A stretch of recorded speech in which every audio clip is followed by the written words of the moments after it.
my aunt had foster kids. Two of my cousins had foster kids, and I was always Aunt Tammy to the foster kids. And after being married for 21 years, I went through a divorce, and I was in this huge house by myself. And my cousins and them were like, "You got so much to give. Just try it. Just try one."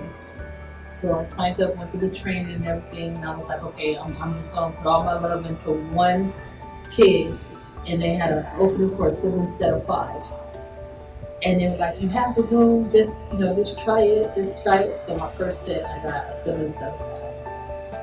Wanting to fill a hole, a need. We talked early on before we got married about wanting to foster, and if the chance came up to adopt, that would be great, but just looking to be a safe place for kids when they needed it. Kind of always, since I was a kid, took care of kids, so I helped raise my siblings and nieces and nephews, and it just kind of progressed, and it was just a natural move for us. We have only one daughter. She's special needs, so we try to bring her again, but we can't. So we love kids. We want, since we get married, we want to have a big family, so we can. So we decide to adopt kids. It was it was not a hard decision adopting or becoming a foster. It takes a pair, not only one decision. Yeah. Only if both of us have the same goals, if we want the same thing, if the communication is there, and we were willing to do adopt. And of course, he told us, you know what, first is fostering. He told me the situation. I had the room, and I said, "Why not?" I was that child once,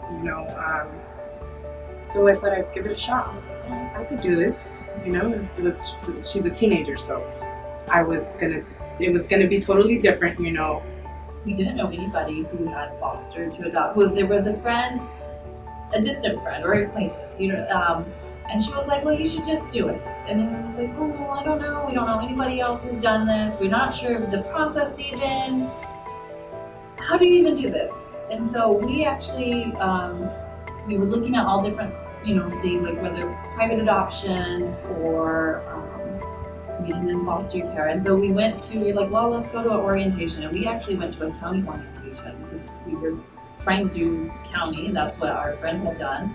And when we showed up to the county registration or, orientation, and they said, "We're done. You have to go through a private agency. This is our last orientation. Here's a list of all these agencies that you can contact." And so we went from there. And so that's kind of, from there, we liked that we liked what we were seeing. And so that's why we went ahead and continued with foster care. And we felt like for us, that was much more important than trying to do it private. And I think logically too was, we said, well, once we sat through the orientation and heard a lot of what's going on, and we went online and we looked and just listened to people, anybody that had anything to say, we had the logic of, okay, well, we can be foster parents and we do want to adopt, but at least we can help children along the way. So we're not just sitting there waiting without doing anything, without being proactive, and we have done that. So we have helped a couple kids along the way before our sons came in, and we were able to adopt them.